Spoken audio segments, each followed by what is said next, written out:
अध्यक्ष सुनील फुंडे यांनी उपमुख्यमंत्री अजित पवार यांच्या अकाली निधनाबद्दल भावनिक प्रतिक्रिया व्यक्त केली। ते म्हणाले, आपल्यातून अजितदादा निघून गेले, ही पोकळी कधीही भरून निघणार नाही।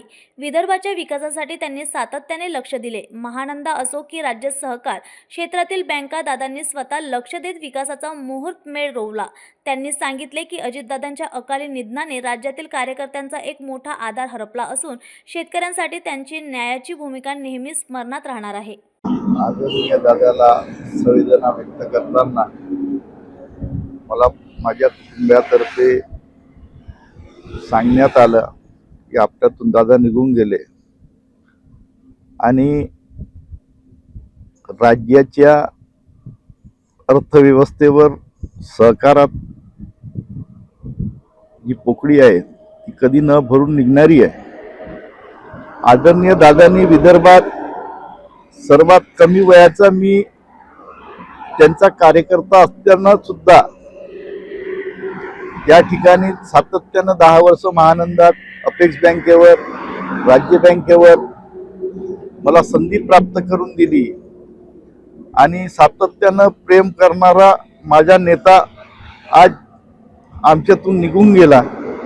आता आम्ही पोरके झालो, आमचा कोण तिथं वाली राहिला नाही।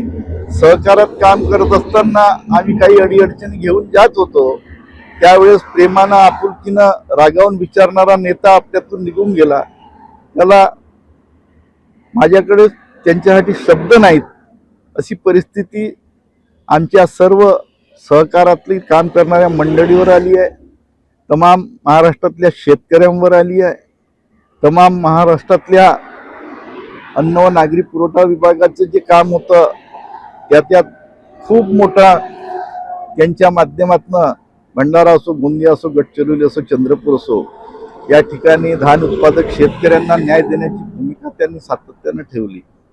परंतु आपण आपल्या अडचणी आता येणाऱ्या दिवसात कोणाला सांगणार हा प्रश्न सकाळपासून निर्माण झाला। आता मी नागपूरला चाललो, तदनंतर आमची मित्रमंडळी जी माझ्यासोबत त्यांच्यावर प्रेम करणारी आहे त्यांच्यासोबत चर्चा करून आम्ही मुंबईला जाऊन की बारामतीला जाऊ हे ठरवणार।